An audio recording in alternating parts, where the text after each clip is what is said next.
Hi everyone, my name is Paula Peralta, celebrity hairstylist and artistic director for Paul Mitchell. From the beginning of my career, I've had the opportunity to travel the world with some of the icons in our industry. And every stage and every city that I go in, I notice that there are hairdressers that are working so hard, you might not even know about them. They are experts in their fields and masters at their craft. What we're doing with this series is we are bringing all of their tips, tricks, and techniques to you to make you an even better hairdresser. This is Specialist Spotlight.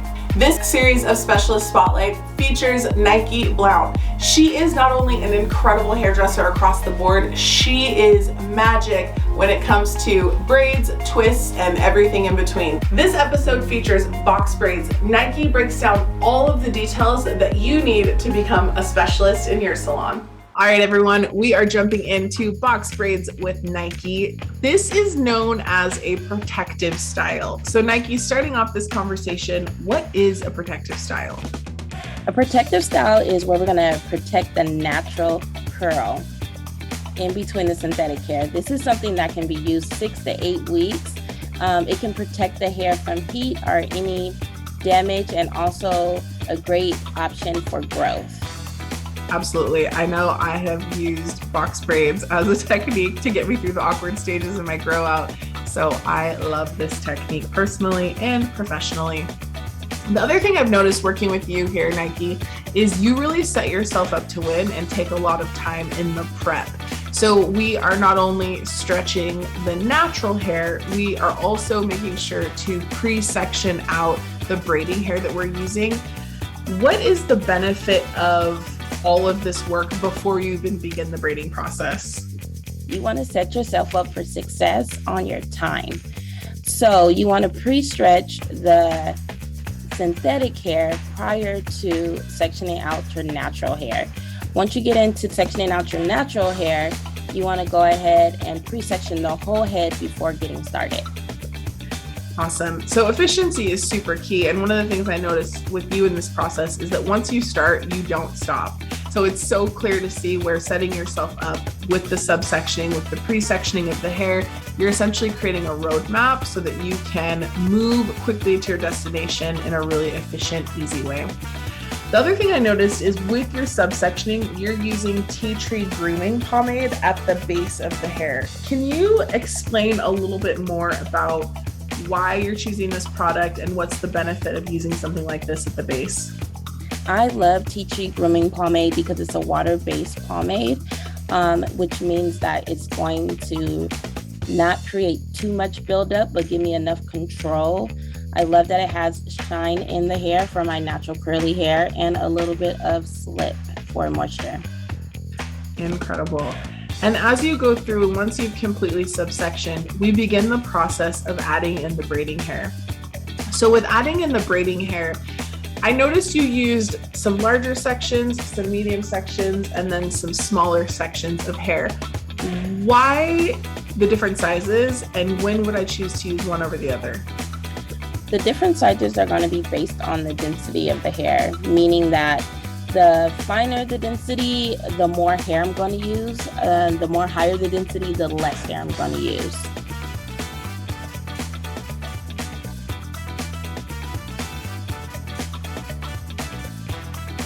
And then talk us through the step-by-step of the braiding motion itself. All right, so I want to go in and I want to twist and I want to protect that natural hair. So I'm going to be doing a tucking method, and I want to tuck that natural hair in between the synthetic hair, and I want to braid all the way from the base through those ends. And Nike, one of the things that I love is that you are so great at explaining the same technique multiple different ways. One of the things that you said to me as you were going through this process is to think of your fingers like arrows. Can you talk us through with that explanation? Yeah, so I'm going to section out the natural hair into two, and I use my dominant hand as my arrow. It allows me to point to the section that I need to twist.